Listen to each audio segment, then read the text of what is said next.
imam prêche pour la paix, la cohésion sociale au Burkina Faso, de Ouagadougou à Bobo Dioulasso.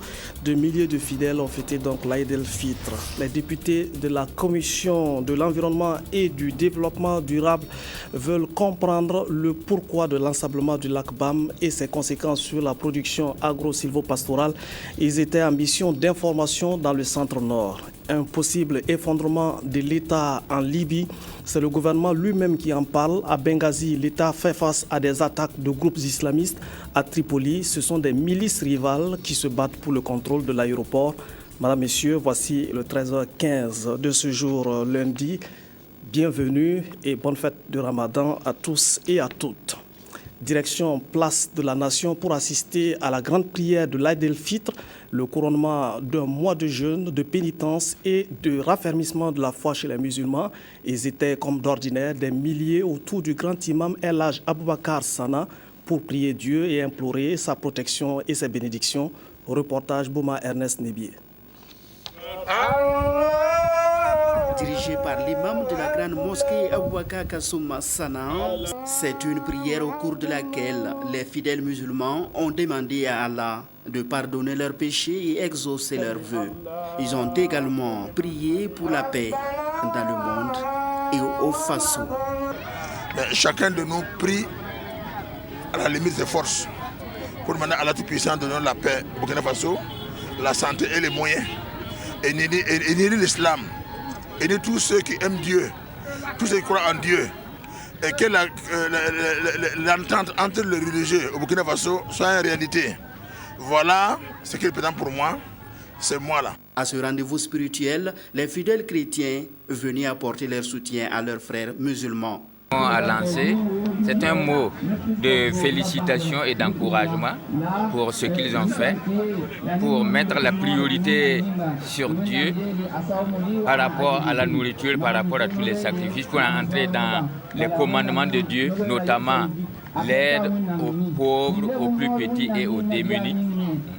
Et manifester aussi notre souci de partager le même Dieu, le créateur du ciel et de la terre, c'est lui notre Dieu.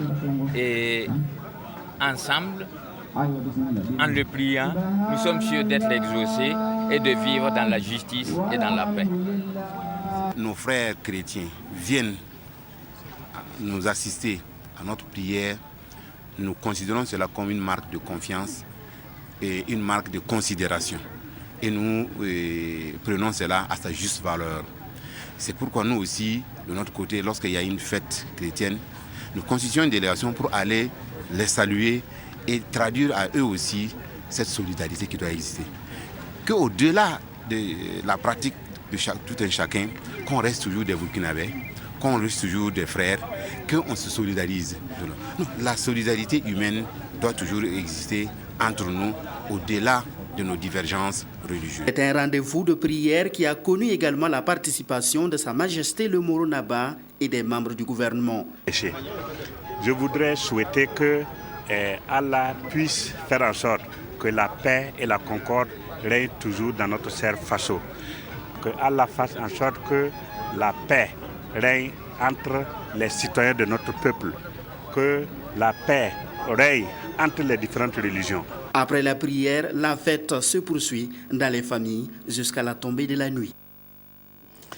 En cette journée de l'Aïd el-Fitr, l'aumônier militaire Cheikh Aboubakar Compaoré a interpellé la communauté musulmane du camp du général Aboubakar Sangoulé Lamizana sur les valeurs de la paix, de la tolérance et de la sécurité selon les prescriptions de l'islam. Un message suivi avec grande attention par les fidèles venus pour la prière de fin du Ramadan.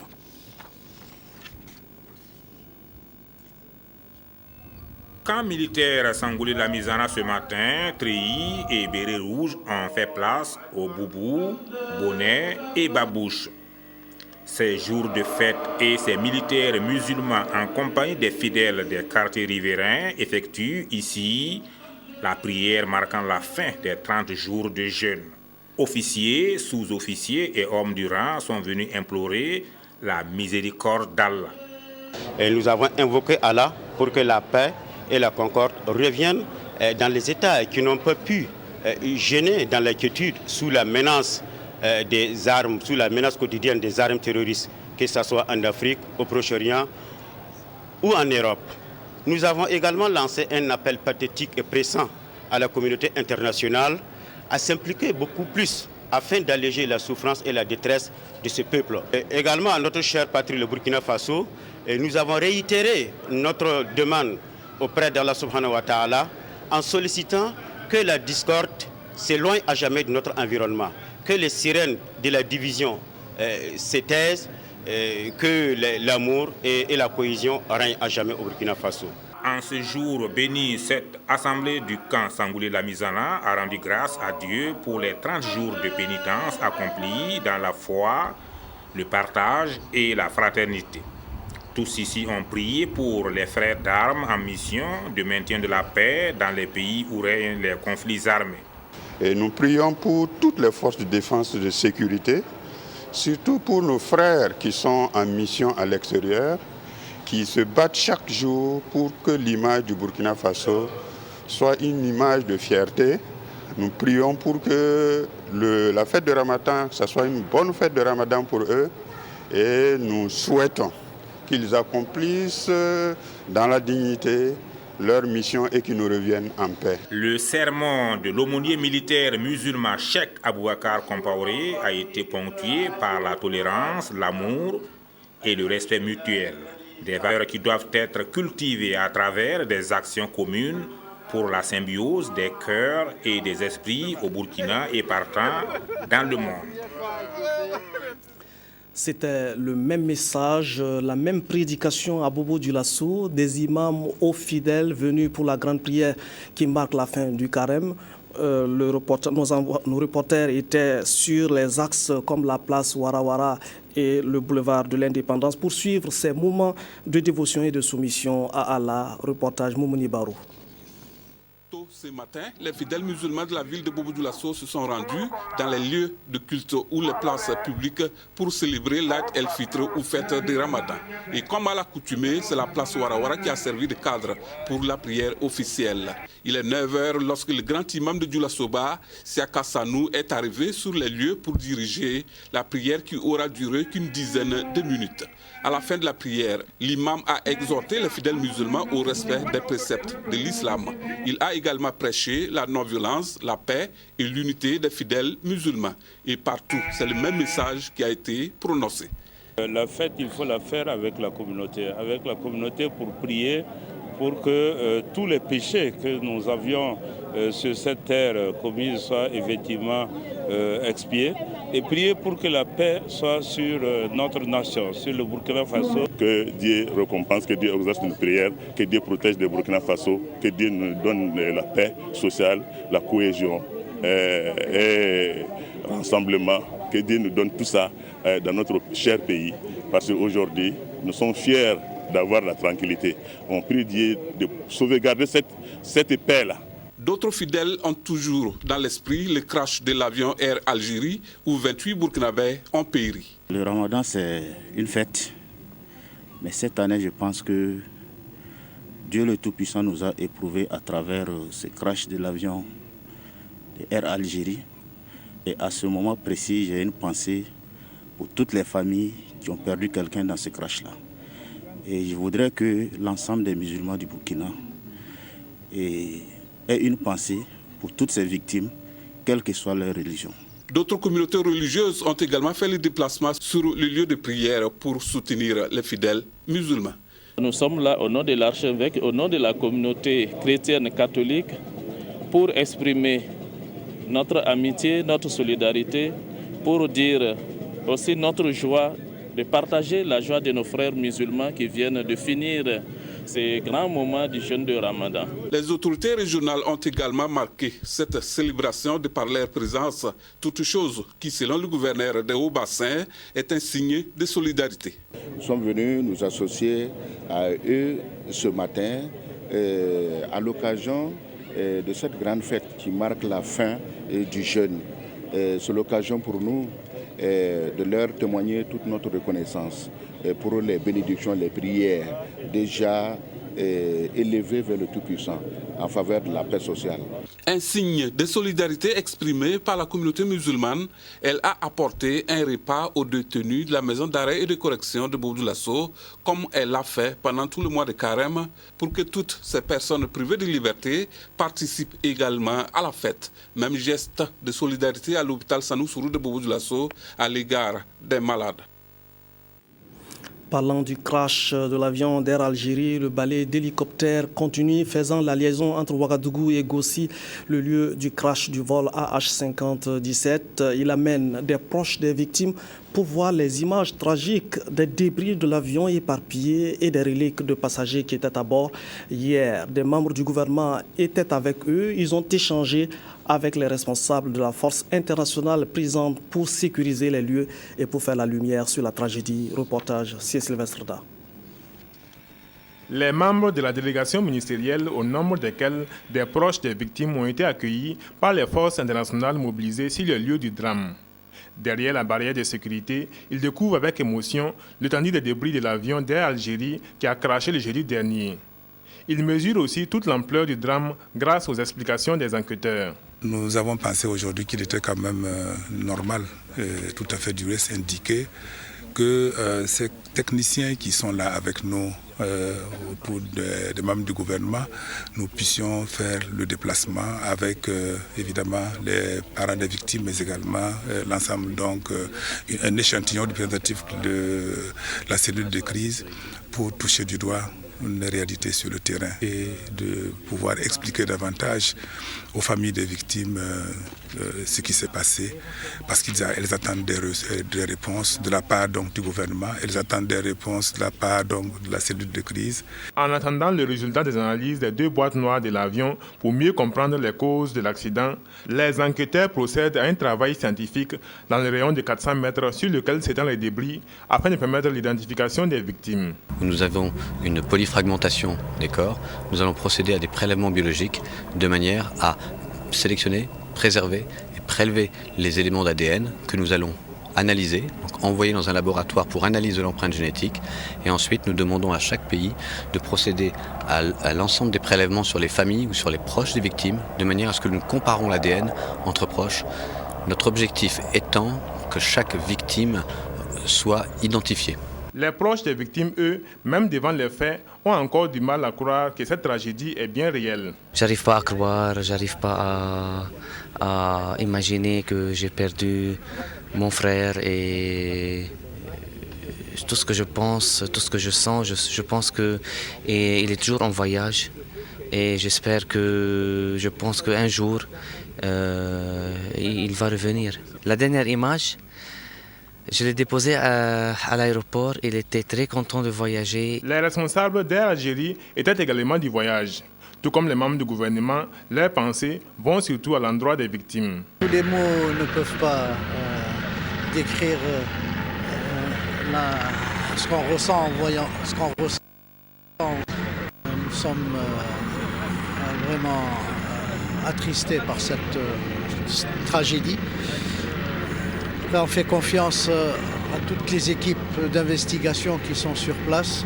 On compte sur eux, leur professionnalisme pour déterminer les causes exactes et réelles, sans aucune supputation. Les membres du gouvernement et les différents composants de la délégation ont salué tous les efforts fournis de part et d'autre, tant sur le terrain que dans les différents pays touchés par le drame.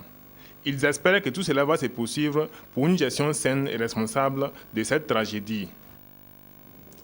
Les députés vont à l'information dans la région du Centre-Nord. Ils veulent comprendre le pourquoi de l'ensablement du lac BAM et ses conséquences sur les productions agro-silvopastorales. Une mission d'information pour éclairer l'action des élus. Reportage Anna Lucie Kéré. 3 communicateurs se sont succédés pour aborder la thématique que les députés membres de la CODE, la Commission du développement économique et de l'environnement, leur ont proposée. La problématique de l'ensablement du lac BAM et ses conséquences sur les productions agro-silvopastorales. Le représentant de l'agence de l'eau du Nakabé, le coordonnateur du projet de protection et de valorisation du lac BAM et le directeur provincial de l'environnement du BAM. Juste pour montrer à quel point le lac BAM est aujourd'hui menacé par les facteurs climatiques et les facteurs anthropiques et voir quelle est la responsabilité des différents acteurs et les actions que ces acteurs-là locaux mènent pour inverser la tendance. Parler du lac Bam et de Kongoussi, c'est comme parler du fleuve Nil et du Caire. Ça veut dire que c'est vraiment son cordon ombilical. J'ai présenté aussi quelques informations qui ont dû évoluer dans le sens de l'augmentation sur les chiffres d'affaires des productions agricoles qui sont sortis annuellement, plus de 1 milliard de francs CFA. Donc, compte tenu de toutes ces raisons, le lac reste en tout cas un poumon pour la ville de Kongoussi et pour la province du Bam. Tout en reconnaissant les actions que le gouvernement et les organisations des pêcheurs et des producteurs maraîchers mènent, les techniciens et les membres de la côte ont situé les responsabilités des producteurs quant à la sauvegarde de leur ouvrage. Nous avons interpellé les responsabilités pour leur dire il faut que vous preniez conscience que c'est vos pratiques quotidiennes d'exploitation de ce lac qui amènent sa disparition progressive. Et il faut que vous ressaisissez. Et je crois qu'ils ont compris. Du reste, ils avaient fait des initiatives, pris des initiatives en ce sens. Ça permet aux députés de toucher du doigt réellement le danger que court ce lac. On a de grands barrages, Bagré Kombienga, mais par contre ici, c'est un lac naturel. Et qu'on est en train de perdre, c'est un patrimoine qu'on est en train de perdre. Les échanges entre les élus nationaux, leurs assistants et l'essentiel des acteurs qui interviennent autour du lac Bam se sont poursuivis à travers des visites d'infrastructures et des périmètres irrigués. Dans le domaine de l'eau potable et de l'assainissement, le Burkina fait des avancées appréciables, mais il faudra encore faire davantage plus pour réduire de moitié la population qui n'a pas accès à l'eau potable. C'est le constat qui ressort du bilan à mi-parcours de la mise en œuvre des actions inscrites en matière de politique d'eau potable et d'assainissement sur la période 2014-2017. Le reportage de Zalissa Sanfo. Réunis autour de leur ministre de tutelle, tous les acteurs intervenant dans le domaine de l'eau et de l'assainissement évaluent ici le chemin parcouru en un semestre dans la mise en œuvre des actions et mesures inscrites dans la matrice sectorielle eau et assainissement. Cette revue à mi-parcours va donc permettre à ces acteurs d'identifier les bonnes pratiques afin de les pérenniser et de déceler les lacunes qui entravent l'exécution de certaines actions. Toutes choses qui devraient permettre d'aboutir à des réajustements pour plus de réussite. Mais d'ores et déjà, le bilan s'annonce positif. Ce qui concerne l'assainissement, on essaie de multiplier le nombre de latrines, qu'elles soient latrines familiales, qu'elles soient latrines au niveau des écoles, au niveau des centres de santé, au niveau des lieux publics. Et un acquis aussi, c'est que nous venons même de valider au cours de la semaine l'appui à la maîtrise d'ouvrage communal. Comment nous allons appuyer les communes à pouvoir, à leur niveau aussi, améliorer les performances pour l'accès à l'eau potable, améliorer les performances pour l'accès à l'assainissement adéquat. Les partenaires techniques et financiers apprécient cette halte qui va sans doute leur permettre d'avoir un regard critique sur l'impact de leur accompagnement dans l'atteinte des objectifs de la SCAD. Le département de Mamounata Belém, pour sa part, fonde son espoir sur des rencontres du genre pour élever le défi de la réduction de moitié du nombre de populations qui n'ont pas accès à l'eau potable et à un assainissement adéquat d'ici à 2015. L'Association des femmes juristes délocalise le service de sa clinique juridique dans les provinces de la Comoé, du Poni et du Boulgou. Cette initiative va permettre de toucher un plus grand nombre de femmes des régions qui n'ont pas les moyens de se payer des services de justice. Le programme est très ambitieux en ce sens qu'il est dévoué donc à l'assistance juridique et judiciaire au profit des filles et femmes défavorisées. Reportage signé de Simplice Barou. Elles sont nombreuses, ces femmes de la région des Cascades, à ne pas recourir à la justice pour la défense et la protection de leurs droits. Par exemple, les violences conjugales ne doivent pas être portées à la connaissance de l'entourage a fortiori devant les juridictions. Quel que soit le problème, une femme ne doit pas traduire son époux en justice. Quand on aime vraiment son mari, on ne doit pas faire cela même si vous êtes battu. C'est pour renverser la tendance que l'Association des femmes juristes du Burkina a décidé de déplacer sa clinique juridique du mercredi 30 juillet au dimanche 3 août 2014 de Ouagadougou vers 3 provinces, à savoir le Boulgou, le Poni et la Komoé. Des consultations juridiques gratuites seront effectuées dans les services de l'action sociale au profit des jeunes filles et femmes victimes d'abus dans leurs droits. La consultation va se dérouler sur 5 jours.